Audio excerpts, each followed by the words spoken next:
I'm speaking English, and it's a quick and easy thing for me now, but it's great to have you all here. So welcome, my second time today, now with your keynote, and I think we're talking about some, how you put it, some fun marathons, new fancy technologies, and directly from the Mountain View headquarters, welcome, Maile.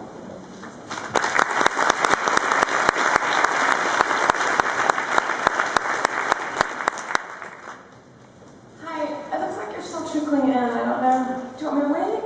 Or? Oh no, I think we can continue. We're going on strict time here. Okay, I'm Maile Ohye. I've been at Google for 5.5 years, and I work with search now. I'm at our headquarters in Mountain View, California. Also, thank you for having me in Munich, and I can't wait to go sightseeing tomorrow afternoon. And thank you as well for listening to me in English. I appreciate it. Okay, so the keynote today. The main things I wanted to talk about were that the web is constantly evolving and innovating. But what's interesting is that the same kind of instructions or guidelines that we gave for SEOs over almost a decade ago still hold true today. But the difference is that web technology has evolved, and there's so much more out there. And so what I want to be clear about today is while the guidelines and kind of the fun marathon remain the same, we have all these new technologies. Great timing. To really make your site more compelling, and take it to the next level. All right, here we go. It starts about in the past.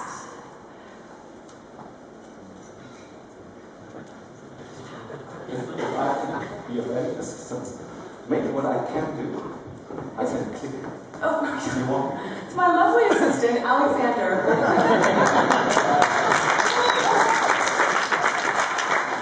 And this was a long. That's not what you could just use the arrows. Here's a little, this is Google presentations. He's new on the job. Okay. Let's go back over a decade. In the past, you might have seen this, you might have seen it more in German, but I have it here in English, which is where you tried to visit a website. And you had a message because it was trying to show you some rich media application, but instead you have an image that didn't load, and a message like, you don't seem to have the latest plugin installed. If you want to download this plugin, here, go get it here. And I think when all of us first saw this, it was fairly daunting. It was like, what am I supposed to do? And then you click on it, and then it's downloading, and then you don't realize you're supposed to install something, and it takes a while. But I'm sure all of us in this room figured it out. What's funny is that there's many of us outside this room who never figured this out, right? That didn't know what was going on. But this is the past, when plugins were necessary, when there wasn't browser compatibility, when you had to use an iframe. And flash forward. Thank you, Alexander. Woo! To the present. Good work. And what we have now is stuff with HTML5. Some features are like the canvas element. You can actually access a video pixel by pixel. You can do things like auto buffer and play. I'm actually going to come back. No, but that's okay. Woo! I'm still here. Let me show you a demo. So remember, the plugin was the past, and here is where we are today.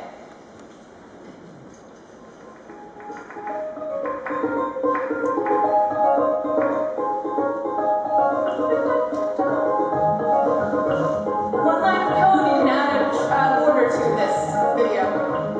And as I mentioned, you can access it pixel by pixel. Can you even imagine having been able to do this before?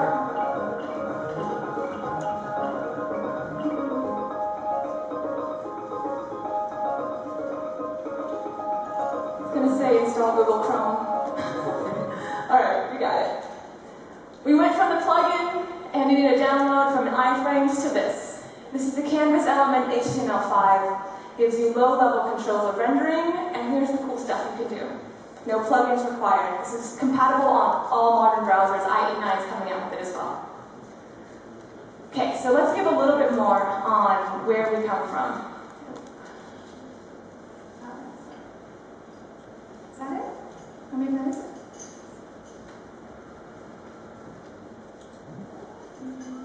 Sorry.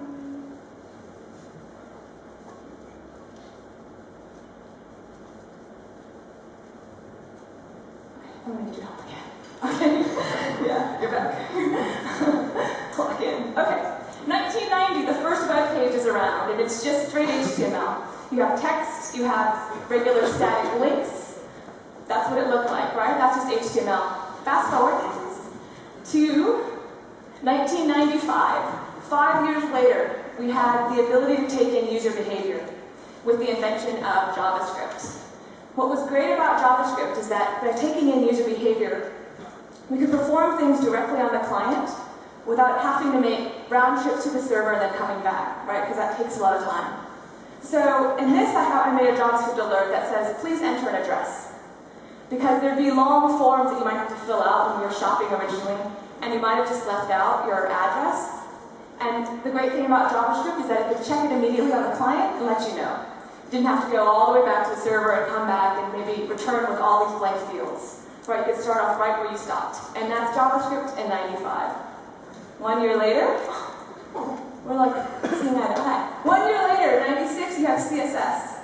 So you took that basic HTML page and now we gave it JavaScript to have it interact. With CSS, we made it so much prettier.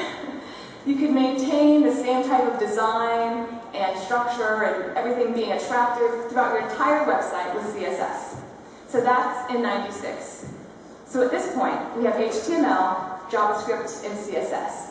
And all three of these would continue to iterate and eventually become HTML5. But let's go back to 96, and then 2 years later, Sergey and Larry come up with Google. And it's one of the first engines that took into effect off-page signals as well as on-page signals. And this did really well. This is PageRank, and this is how Google kind of formed. But let's flash forward even further. Ooh, boom! In 2000, big milestone, results are now available in German. And here we are today. Let's go a few more years to 2002.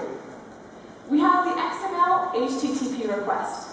Not sure if you all know what that is, so I'm going to explain it a little bit briefly, but this image is supposed to convey that it makes things seamless. The XML HTTP request is what allows you, like with Google autocomplete, as you're typing, your page doesn't actually reload, but you're still getting messages and information that came from the server. JavaScript's all client-side, but the XML HTTP request allows you to view the same page, meanwhile in the background making these requests to the server without reloading the page. So I don't know if you first saw this in 2002, but I did, and it was a life-changing moment for me. I was like, how are they doing that? And it's pretty exciting, and now it's prevalent through the web. And this is one of the major technologies that make so many things interesting about new websites, that make them a lot more like desktop applications. Okay, let's go a little further. Also in 2002, the Google Webmaster Guidelines were published. And this is about how to build a great website, having good content. A lot of it was about things not to do. And can you click one more, please? And the reason why is, let me explain this. If you go back more years, like 1996, 97, what we had was a search landscape that looked like this. Oh, okay, sorry. I'm from San Francisco, and so I thought I'd bring to Munich some stuff from San Francisco. And we have this race called the Beta Breakers, where it's not about really finishing the race as much as it's about looking interesting when you're doing it. So at the top, we have Genies from the show called I Dream of Jeannie. It's American. In America, we have a lot of Genie shows in the past, but in this one, she folds her arms and she does something, and then like an elephant can appear. So all these girls are dressed as genies, and then the websites are going to be represented by bacon. I don't know how well that's coming out for you, but these people decided to dress as bacon. So what was great about the past is that we all kind of fought for these users. We were in this marathon, and we're fighting for users, right? We want to get the users' attention, we want to get them to convert on our site. And then, what happens later is that it actually kind of splits into two different races in some cases. We're not all chasing the user anymore. Some people and some sites kind of got caught up, and rather than chasing users, they thought, you know what, this race is about chasing the search engines. It speaks a lot to the popularity of search engines, but it also speaks to the fact that in the end, you would think the ultimate goal would still be the users. So here's where we have this diversion. And it's so easy to get caught up in this. I have been speaking at conferences for 4 years, and so much, I think, of the questions come up in this kind of running two races, and you need to remember what you're actually usually running for, right? In the end, even if you're working on SEO for your company wants users. They don't necessarily just want rankings. They want these targeted users. So, what I would caution people about, and I don't want to seem like preachy about this or anything, is to not get caught up in detours or distractions, which I think is so easy to do. So in this case, what we have are these websites. Instead of going for users, they kind of get caught up and they went to the bar there, or the pub, and they went to a hot dog stand there. In these terms called optimal keyword density, or PageRank sculpting. When I first started speaking, these were things we actually had sessions about. Even 2 years ago, we talked about PageRank sculpting that occupied half an hour of a session. And it's virtually useless. I mean, I'd actually probably say it's pretty much useless. But that is what we spend our time speaking about at conferences. Instead of thinking about how can we better engage users, what are some tactics that other sites have used, what are some of the analytics they found that improved bounce rates so it wasn't so bad, or improved retention. And so those are the things that I think we should be focusing on, is again the users, and not get caught up in these distractions. Which is why, like I said before, if you go back kind of around 2003, when we had the guidelines, that these were our instructions and they looked relatively the same. Do something cool. So make it compelling content or service. Include relevant keywords in your copy, that's obvious. Be smart about your tags and your site architecture. Attract natural links. And stay fresh and relevant. And back in 2003, this was like having news and press releases, and later it became having a blog, right? But the same type of advice still holds true. So let's take those instructions and let's move forward again in this timeline. In 2009, a lot of search improvements took place, and these were in the works for a while. But here are some ideas that are still going to be relevant today, that are still in their infancy. 2009, we announced that we were using location in pretty much most queries. It doesn't matter if you're signed in or not. If you do a search for something like restaurant and you are in Munich, you will get results tailored to being in Munich. Whereas if I perform that search in San Francisco, I obviously get restaurants tailored to San Francisco. So this is location. It started in 2009 and it's only going to get bigger. And you can imagine more devices have location, and this is what people expect, are these tailored, relevant results. So you can think about this for your own site as well. How can I make my experience on my site more tailored? Perhaps if you have a shopping site, you might think, oh, can I put it in their currency? Can I put the shipping and handling based on the zip code that I think they're coming from? There's things like that. Or even showing reviews from people maybe in that area. You know, I don't know, but there's a big opportunity here. Also in 2009, real-time search. So now we're indexing content from news, Facebook fan pages, and tweets. We're putting up there immediately. Again, this is taking in more aspects throughout the web to come up with more relevant results. And things like real-time search, you know, we're finding results from other places. Again, it's more of an opportunity. If you already have someone, if your CEO is on Twitter, or you have someone famous in your group that does stuff, you can start using this information immediately. Also in 2009, social search. This is only going to get stronger. We already announced last month that we're using social search in more of our signals, and it also is being placed throughout search results now, not just at the bottom. So social, again, 2009, it's only going to become bigger for your site. The other big thing in 2009 is the start of HTML5. And this is what I talked about earlier. So when HTML and CSS and JavaScript were evolving, they didn't always, at the beginning they didn't know they were all going to be there together. So it was kind of hacks and workarounds that kind of built upon each other.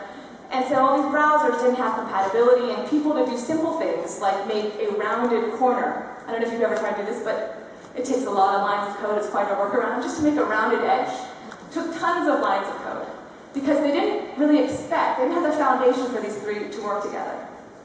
But in 2009, that changed with HTML5, where they said, let's just rewrite this. Everything is still backward compatible, but let's make it without the workarounds, let's give it more functionality. And that's some of the new technology that I want you to also think about on your site. So rather than doing things that are proprietary,